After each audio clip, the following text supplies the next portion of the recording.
அஸ்ஸலாமு அலைக்கும். தகவல் பரிமாற்றம் எண் 8.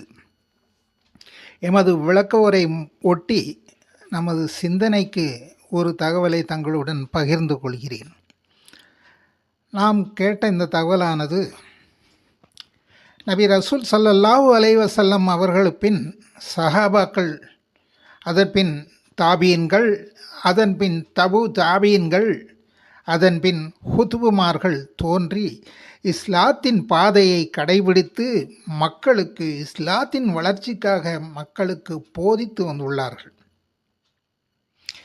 சமீப காலங்களால் அவுலியாக்களை பரிகசித்தல், அவர்களை ஏற்றுக்கொள்ளாமல் நம்மிடையே சில மக்கள் இருப்பதையும் நாம் கண்கூடாக பார்க்கிறோம். இருப்பினும் அவர்களுடைய பணியாற்றமானது மக்களுக்கு மிகவும் சிறப்புடையதாகவும் மக்களை நேர்வழிப்படுத்தவும் உதவியது என்பதை நாம் எக்காலத்திலும் மறக்கக்கூடாது. அதன் வரிசையில் அந்த அவுலியாக்களுக்கும் அல்லாஹ் அநேகமான அற்புத சக்திகளை கொடுத்து இஸ்லாத்தை உலகம் முழுவதும் பரவச் செய்தான். இப்படி அற்புதமான ஹுதுபுமார்களில் நாம் எல்லோரும் அறிந்த முஹையத்தீன் அப்துல் காதர் ஜெயிலானியும் ஆவார்கள். ஒரு சிறு சம்பவமானது அவர் குழந்தை பருவத்தில் அல்லாஹ் அவருக்கு கொடுத்த ஒரு அற்புதத்தை மட்டும் தங்களுடன் பகிர்ந்து கொள்கிறேன். இவர்கள் பிறந்து கல்வி பயிலும் வயது வந்ததும் இவரது நானா ஆனவர் இவர் மிகவும் இறை பக்தியாளராக இருந்தார். தனது பேரனை அப்துல் காதிர் ஜெயிலானி அவர்களை அழைத்து கொண்டு அரபி மதரசாவுக்கு கொண்டு செல்கிறார். அங்கு போய் அங்குள்ள ஆசிரியரிடம் எனது பேரனுக்கு ஒரு ஆண் ஓத சொல்லிக் கொடுங்கள் என்று சொல்லிவிட்டு நான் அவருக்காக வெளியே காத்திருக்கிறேன் என்று மதரசாவுக்கு வெளியில் போய் அமர்ந்திருக்கிறார்.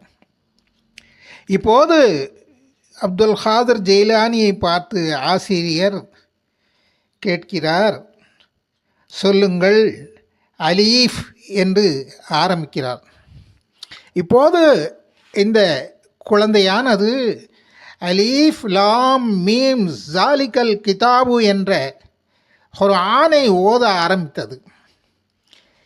எதுவரை என்று கூறினால் கிட்டத்தட்ட 17 ஜூஸ்களை இந்த ஆசிரியர் முன் இந்த குழந்தை ஓதி முடிக்கிறது.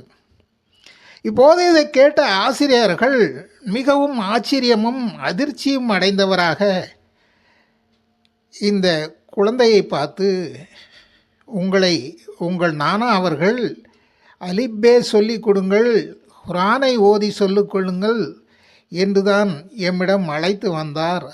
ஆனால் நீரோ குர்ஆனை ஓதுகிறீர்கள், எப்படி இப்படி என்று அவர்களை சிறுவரை பார்த்து கேட்கும்போது ஹசரத் அப்துல் காதிர் ஜெயிலானி அவர்கள் ஆசிரியை பார்த்து சொல்கிறார், நான் எனது தாய் வயிற்றில் இருக்கும்போது எனது தாயார் மிகவும் பேணுள்ளதாவன அல்லாவுக்கு மிகவும் பயந்தவர்.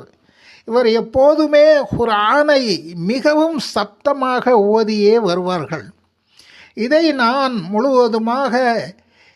நான் அவர் வயிற்றிலிருந்து கவனமாக கேட்டுக்கொண்டே வந்தேன். அதே என் மனதில் மனப்பாடமாகிவிட்டது.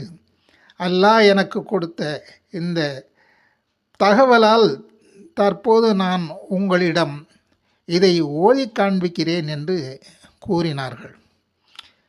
இதை கேட்டதும் அந்த ஹஸ்ரத் அவர்கள் அவர் பாட்டனாரை அழைத்து இப்போது நடந்ததை எல்லா விஷயத்தையும் அவரிடம் கூறுகிறார்.